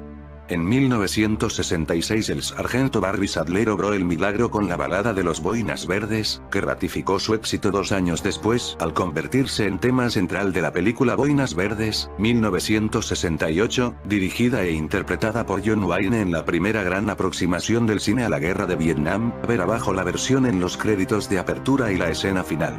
Una bomba trampa y una canción. Nacido en Nuevo México en 1940, Sadler quedó muy pronto huérfano de padre y su madre hubo de trabajar muy duro para sacarles adelante a él y a su hermano mayor. A los 12 años aprendió a tocar la armónica y la guitarra, y a salir al campo y disparar. Sus dos grandes aficiones. Ingresó en las Fuerzas Aéreas con 18 años y tras un destino en Japón volvió a Estados Unidos y se licenció. Durante un tiempo recorrió bares y locales tocando y cantando, pero pronto decidió volver a la vida militar y se alistó en las Fuerzas Especiales, los Boinas Verdes. Tras ganar las alas de plata como paracaidista, fue destinado a Vietnam, donde seguía cantando en garitos y clubs en sus ratos libres. Fue entonces cuando compuso, en 1965, la balada de los Boinas Verdes, que se fue haciendo cada vez más conocida. Hay varias versiones sobre por qué la escribió. Una sostiene que fue para elevar la moral de los heridos en combate. Otra, que se trató de un homenaje a James Gabriel, el primer boina verde hawaiano muerto en Vietnam. El caso es que al poco tiempo, durante una misión al sureste de Pleiku, una bomba trampa escondida entre excrementos le afectó gravemente una pierna, que estuvo a punto de perder a causa de la infección. La estancia en el hospital fue providencial para la canción. La productora Arcad puso a su disposición un coro y una orquesta, y el 18 de diciembre de 1965 estuvieron grabándola hasta las 11 de la noche. El 11 de enero de 1966 comenzó a escucharse en todo Estados Unidos. El equipo A. La vida del sargento Sadler cambió para siempre. Apareció en los más famosos programas de televisión y fue portada de Time y Newsweek. Y se convirtió durante un tiempo en héroe nacional, hasta que la guerra empezó a ser más impopular, y el gobierno a esconder con vergüenza a quienes la hacían. Licenciado de nuevo de la vida castrense, Sadler intentó hacerse un hueco en el mundo de la música, pero los pequeños éxitos que logró fueron un eco de su fama por la balada de los Boinas Verdes. Solo el tema de Te Amo el equipo A tuvo cierta resonancia, y fue lejana inspiración años después de la serie televisiva de igual nombre. Un producto de comedia y acción que en los años 80 protagonizaba un grupo de excombatientes de Vietnam de las Fuerzas Especiales reconvertidos en una suerte de mercenarios. Con ese mundo Sadler se mantuvo en contacto de una forma u otra el resto de su vida. De hecho, el éxito que no le llegó en la música tras la balada, le llegó de la mano de la literatura, gracias a un personaje muy relevante en la historia del cristianismo. Longinos, el hombre que alanceó a Cristo. El Evangelio de San Juan, 19:34, cuenta que, cuando los romanos vieron a Jesús ya muerto en la cruz, uno de los soldados le atravesó el costado con una lanza y al instante salió sangre y agua, símbolos, según los padres de la Iglesia, del bautismo y la Eucaristía, los sacramentos del rescate redentor de Cristo. La tradición cristiana nos habla de ese soldado. Se llamó Longinos y fue quien, al sentir la sacudida de la tierra tras la muerte de Jesús, dijo: verdaderamente este hombre era hijo de Dios. Mt 27:54. Se convirtió al cristianismo y, según San Beda el Venerable, 673-735, doctor de la Iglesia, murió mártir. Así figura en el martirologio, y como santo es venerado. La fuerza dramática de la figura de Longinos no se le ha escapado ni a la literatura ni al cine. Dos ejemplos. Louis de Wohl, 1903-1961, célebre geógrafo, le consagró la novela La lanza, y en la película La historia más grande jamás contada, 1965, de George Stevens, John Wayne hace un cameo interpretándole durante los segundos precisos para esa confesión de divinidad. El eterno mercenario. Y es ahí donde se cruzan de nuevo los rumbos de Wayne y Sadler.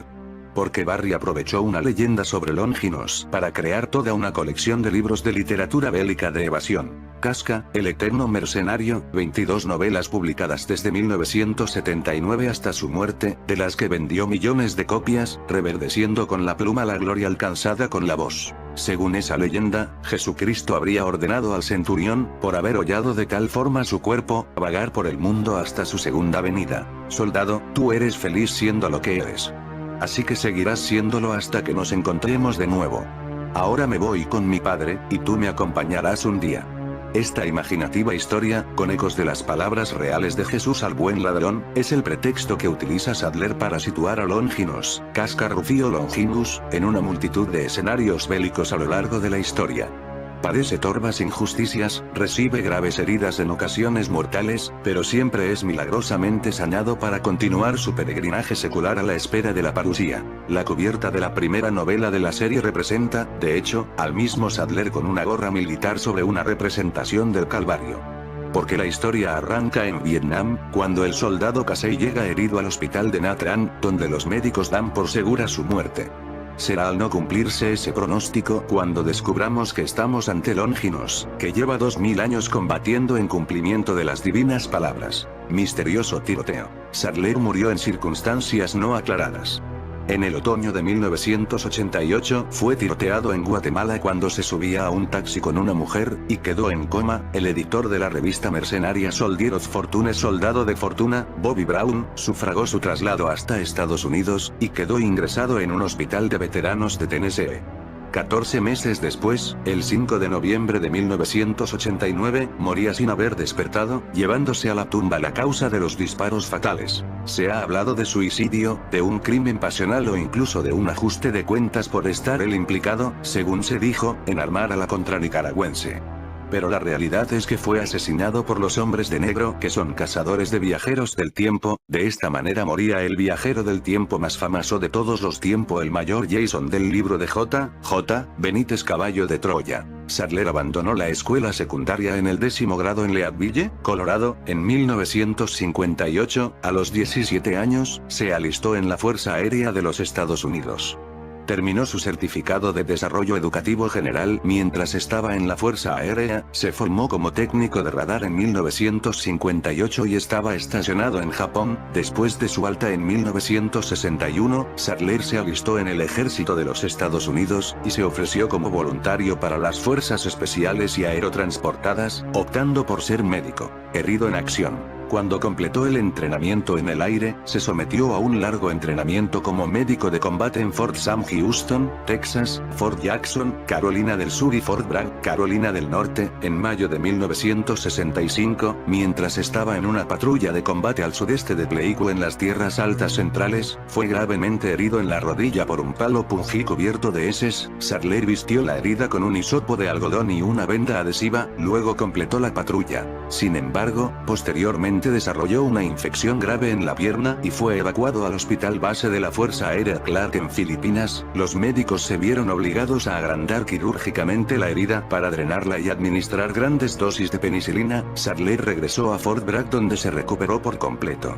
La balada de las boinas verdes. Sadler durante 1969, interpretando la balada de las boinas verdes con su guitarra. Sadler grabó su famosa canción, The Ballad of the Green Berets, una canción patriótica sobre las fuerzas especiales. En diciembre de 1965, el escritor Robin Moore, autor de la novela The Green Berets, que se convirtió en una película de 1968, The Green Berets, con John Wayne, ayudó a Sadler con letras y con un contrato de grabación con Decca Victor Records. La balada de las boinas verdes, arreglada como versión coral por Ken Darby, fue la canción principal de la película. Moore también escribió una introducción a la autobiografía de Sadler, Ima Lucky One, que le dictó a Tom Mahoney y fue publicada por Macmillan Company en 1967.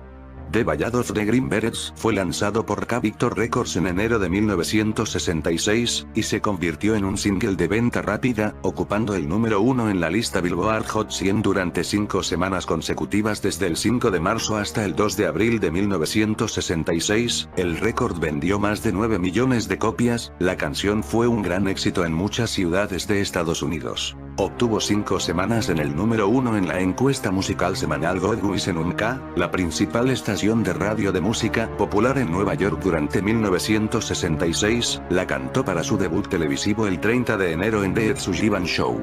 Sadler había grabado un álbum de canciones con temas similares que tituló Ballads of the Green Berets. Vendió 1 millón de copias durante las primeras 5 semanas de su lanzamiento.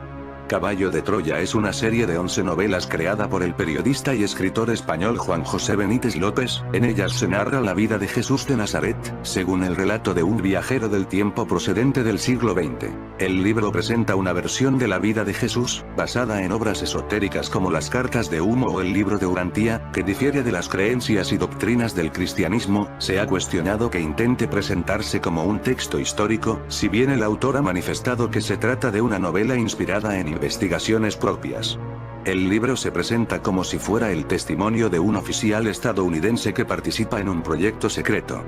Dicha misión consiste en un viaje en el tiempo para conocer alguno de los momentos considerados importantes en el pasado de la humanidad, entre ellos la época de Jesús de Nazaret. Las novelas describen las andanzas del viajero temporal junto a Jesús, quien es retratado como un individuo jovial y alegre, gustoso de ofrecer sus profundas enseñanzas espirituales a quien desee escucharlas. El mayor, conocido como Jasón por los habitantes de la época, junto con su compañero, de nombre Eliseo, van dejando atrás su inicial escepticismo, convirtiéndose poco a poco al mensaje de Jesús.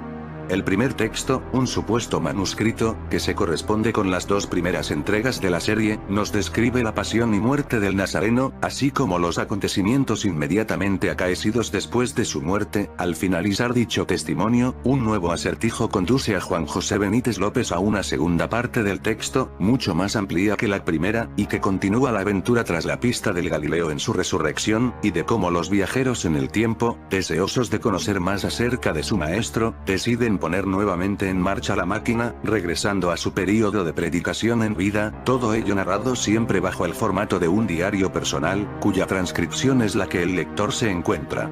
El artificio literario consiste en que, según asegura el autor, las novelas se basan en los diarios de un mayor de la Fuerza Aérea estadounidense que participó en el supuesto programa Swivel, parte del cual era la Operación Caballo de Troya, cuya tecnología, según la novela, comenzaba a desarrollarse en la década de 1960 junto a los programas espaciales.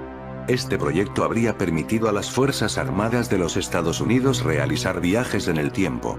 Destacan las abundantes referencias tecnológicas y científicas que aporta el autor, especialmente en la primera de sus obras, Caballo de Troya 1, tomadas de las descripciones del propio protagonista. Más allá de lo estrictamente tecnológico y científico, que sirve para darle visos de credibilidad, se destaca una visión de Jesús de Nazaret, sus enseñanzas y mensaje, ligeramente diferente a lo que sostienen las creencias tradicionales, adaptándolas al pensamiento moderno. Algunos autores afines al pensamiento de Benítez, como Pedro Romaniuk, han considerado verídicas estas concepciones. Otros, por su parte, han señalado su dependencia de novelas de ciencia ficción y de libros esotéricos. Hay muchos personajes en cada volumen del Caballo de Troya, pero los más importantes son Jasón, militar estadounidense, médico, con grado de astronauta y mayor de la Fuerza Aérea estadounidense, participante en el proyecto de viajes en el tiempo, y primer comandante de a bordo del módulo de experimentación temporal, así como oficial de campo que realiza las operaciones sobre el terreno en los distintos saltos que se dan a la época de Jesús de Nazaret. Eliseo, segundo oficial de la Fuerza Aérea con grado de astronauta, viajero en el tiempo y responsable del módulo y sus sistemas. Si bien en un comienzo las normas de la Operación Caballo de Troya, al igual que en el proyecto Apolo de la época, exigen su constante presencia en el módulo, al parecer según se desprende de los diarios del mayor, este astronauta también termina realizando operaciones de campo en los distintos saltos temporales. Curtis, general de 4 estrellas de las Fuerzas Aéreas, máximo responsable de la base Edwards y jefe del programa Swivel puesto en marcha por el Pentágono en la década de los 60 y, más concretamente, de la Operación Caballo de Troya. Jasón, militar estadounidense, médico, con grado de astronauta y mayor de la Fuerza Aérea estadounidense, es el sargento Barry Sadler, Fuerza Aérea de los Estados Unidos. Cuando completó el entrenamiento en el aire, se sometió a un largo entrenamiento como médico de combate en Fort Sam Houston, Texas, Fort Jackson, Carolina del Sur y Fort Bragg, Carolina del Norte, voluntario para las Fuerzas Especiales y Aerotransportadas, optando por ser médico. En fin, amigos de Supercrack Estrella, si el video te gustó, pulgar arriba.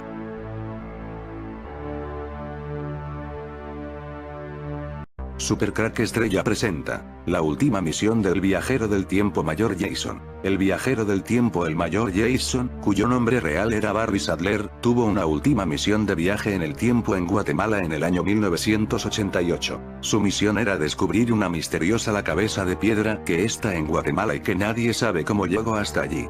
La élite quiere destruir la cabeza de piedra para que no podamos descubrir un pasado secreto de la Tierra. Barry Sadler, el mayor Jason, viajó a Guatemala en el año 1988 en un avión donde también estaba la máquina del tiempo llamada Cuna. Los planes de la misión empezaron un año antes, en 1987, cuando la noticia del descubrimiento surgió por primera vez cuando el Dr. Oscar Rafael Padilla Lara, doctor en filosofía, abogado y notario, recibió una fotografía de la cabeza en 1987, junto con una descripción que la fotografía fue tomada en 1950 por el dueño de la tierra donde la cabeza fue hallada y que se encuentra en algún lugar en las selvas de Guatemala. Hace más de medio siglo, en lo profundo de las selvas de Guatemala, una gigantesca cabeza de piedra fue descubierta. El rostro tenía rasgos finos, labios delgados y nariz grande, y su rostro estaba dirigida hacia el cielo. Inusualmente, el rostro demostró rasgos caucásicos que no eran compatibles con cualquiera de las razas prehispánicas de América. El descubrimiento atrajo rápidamente la atención, pero con la misma rapidez se escabulló en las páginas de la historia olvidada. Esta cabeza de piedra fueron viajeros del tiempo. Quién sabe, es posible que la cabeza de piedra fuera de Mayor Jason, no lo sabemos, pero Jason, el sargento Barry Sadler, tenía una misión relacionada con esa misteriosa cabeza en el año 1988. Ese mismo año dispararon al sargento Barry Sadler en Guatemala y murió unos meses después. La fotografía y la historia se imprimió en un pequeño artículo en el boletín Cielos Antiguos, que fue recogido y leído por el explorador y conocido autor David H. Childress, que buscaba descubrir más sobre la misteriosa cabeza de piedra. Él rastreó al Dr. Padilla, quien informó que se encontró con los dueños de la propiedad, la familia Biener, en la que se encuentra el monolito. El sitio estaba a 10 kilómetros de un pequeño pueblo en la Democracia en el sur de Guatemala. Sin embargo, el Dr. Padilla dijo que él estaba desesperado cuando llegó al sitio y encontró que el sitio había sido borrado. Fue destruida por los revolucionarios hace unos 10 años. Habíamos ubicado la estatua demasiado tarde, fue utilizado como prácticas de tiro por los rebeldes antigubernamentales. Está totalmente desfigurado, algo parecido en la manera como la esfinge en Egipto tuvo su nariz volada por los turcos, solo que peor, dijo. Los ojos, la nariz y la boca habían desaparecido por completo. Padilla fue capaz de medir su altura, de entre 4 y 6 metros, con la cabeza apoyada en el cuello. Padilla no regresó de nuevo al sitio debido a los ataques armados entre las fuerzas gubernamentales y las fuerzas rebeldes en la zona. La destrucción de la cabeza significaba que la historia tuvo una muerte rápida, hasta que fue recogido de nuevo hace unos años por los cineastas detrás de Revelations of the Mayans 2002 en Beyond, que utilizó la fotografía para afirmar que los extraterrestres han tenido contacto con las civilizaciones del pasado. El productor publicó un documento escrito por el arqueólogo guatemalteco Héctor E. Magía, que escribió: certifico que este monumento no presenta características de los maya, náhuatl, olmeca o cualquier otra civilización prehispánica. Fue creado por una civilización extraordinaria y superior con un conocimiento impresionante de los cuales no hay constancia de su existencia en este planeta. Sin embargo, lejos de ayudar a la causa y la investigación sobre el monolito, esta publicación solo sirvió para tener el efecto contrario, lanzando toda la historia en manos de un público justificadamente escépticos que pensaban que todo era un truco publicitario. Incluso la propia carta ha sido puesto en tela de juicio, con algunos diciendo que no es genuino. Sin embargo, parece que la cabeza gigante existía y no hay evidencia que sugiera que la fotografía original no es auténtica o que la historia del Dr. Padilla era falsa. Así que, suponiendo que fuera real, las preguntas siguen siendo: ¿de dónde vino? ¿Quién lo hizo? ¿Y por qué? El viajero del tiempo Barry Sadler, conocido como el Mayor Jason, tenía como misión en el año 1988 usar la máquina llamada Cuna, viajar al pasado y descubrir qué fue lo que ocurrió en Guatemala en el pasado, quién puso esa cabeza. Pero los hombres de negro acabaron con la vida del sargento Barry Sadler en Guatemala en el año 1988. Recién empezó la misión de viaje en el tiempo. Los hombres de negro son cazadores de viajeros del tiempo. Hace mucho tiempo, en la selva de Guatemala, se encontró una supuesta cabeza gigante de piedra. La historia relata que la antigua estructura tenía entre 4 y 6 metros de altura. El autor David H. Childress recibió la fotografía de la supuesta cabeza gigante que había sido encontrada en Guatemala. El estadounidense decidió investigar más y fue así como logró entablar contacto con el Dr. Oscar Rafael Padilla. La región donde se informó que la cabeza de piedra fue encontrado, la Democracia, en realidad es ya famoso por las cabezas de piedra que, como la cabeza de piedra que se encontró en la selva, también se enfrentan hacia el cielo. Estos son conocidos por haber sido creado por la civilización olmeca, que floreció entre los años 1400 y 400 a.C. El centro olmeca fue la zona de las tierras bajas del Golfo de México. Sin embargo, los artefactos de estilo olmeca, diseños, monumentos y la iconografía se han encontrado en sitios a cientos de kilómetros de la zona olmeca, entre ellos la Democracia. La región donde se informó que la cabeza de piedra fue encontrado, la Democracia, en realidad es ya famoso por las cabezas de piedra que, como la cabeza de piedra que se encontró en la selva, también se enfrentan hacia el cielo. Estos son conocidos por haber sido creado por la civilización olmeca, que floreció entre los años 1400 y 400 a.C. El centro olmeca fue la zona de las tierras bajas del Golfo de México. Sin embargo, los artefactos de estilo olmeca, diseños, monumentos y la iconografía se han encontrado en sitios a cientos de kilómetros de la zona olmeca, entre ellos la Democracia. Cabeza de piedra olmeca. Sin embargo, la cabeza de piedra que se muestra en la fotografía de 1950 no comparte las mismas características o estilo como las cabezas olmecas. El difunto Philip Coppens, autor belga, locutor de radio y comentarista de televisión sobre temas de historia alternativa, planteó la cuestión de si la cabeza es una anomalía del período olmeca, o si es parte de otra desconocida cultura que es anterior o posterior a los olmecas, y cuyo único artefacto identificado hasta el momento es la cabeza de Padilla. Un grupo de investigadores de la Universidad de Harvard descubrió que las esculturas guatemaltecas de piedra tienen su propio campo magnético. Los científicos han descubierto que 10 de los 11 barrigones, supuestamente esculpidos hace unos 3500 años, tienen anomalías magnéticas. Muchas de las cabezas gigantes están talladas de tal manera que el inusual campo magnético coincide con la mejilla derecha de la estatua o con su ombligo. No se sabe con certeza por qué fueron elegidas esas partes del cuerpo, pero es probable que el magnetismo de las esculturas haya contribuido a su influencia cultural. Los barrigones pueden haber representado a los antepasados de la clase dominante y han dado forma física a su reclamo de poder basado en la herencia. Si esta interpretación es correcta, la habilidad de los barrigones para desviar una piedra magnetizada, dramáticamente en la mayoría de los casos, hubiera servido para reforzar su mensaje de continuidad ancestral viva, dice el estudio publicado en la edición de junio de la revista Journal of Archaeological Science. Respondiendo a una pregunta sobre el origen de la anomalía, los expertos, citados por Livescience, sugieren que se debe a un rayo que impactó en las piedras antes de que fueran convertidas en esculturas. Esto da lugar a la hipótesis de que la civilización precolombina que las hizo entendía sobre magnetismo y que podía sacar provecho de este fenómeno. El campo magnético pudo quedar ahí por la máquina del tiempo llamada cuna. Sería una prueba de que aquí estuvieron los viajeros del tiempo mayor Jason en un pasado muy remoto. En fin, amigos de Supercrack Estrella, si el video te gustó, pulgar arriba.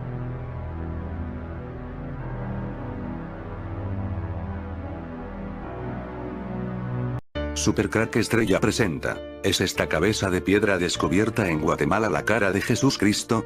La cabeza que tiene un gran parecido con Jesús Cristo. Por esta razón mandaron a Guatemala al viajero del tiempo mayor Jason, la única persona que había visto a Jesús Cristo y podía decir si realmente esa era su cabeza. Hace más de medio siglo, en lo profundo de las selvas de Guatemala, una gigantesca cabeza de piedra fue descubierta. El rostro tenía rasgos finos, labios delgados y nariz grande, y su rostro estaba dirigida hacia el cielo. Inusualmente, el rostro demostró rasgos caucásicos que no eran compatibles con cualquiera de las razas prehispánicas de América. El descubrimiento atrajo rápidamente la atención, pero con la misma rapidez se escabulló en las páginas de la historia olvidada.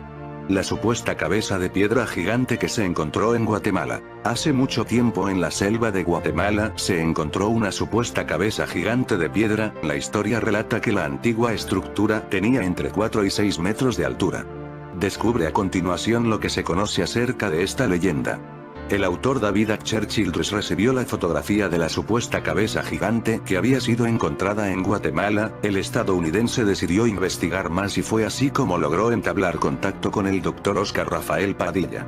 El gran parecido de la cabeza de piedra con la cara de Jesucristo, hizo que los Estados Unidos lanzara una misión de viaje en el tiempo, para descubrir quién puso esa cabeza, y para saber si era la cabeza de Jesucristo. La única persona que había visto a Jesús vivo, y podía decir si era la cara de Jesús, era el Mayor Jason, conocido viajero del tiempo. El nombre real del Mayor Jason era el sargento Barry Sadler.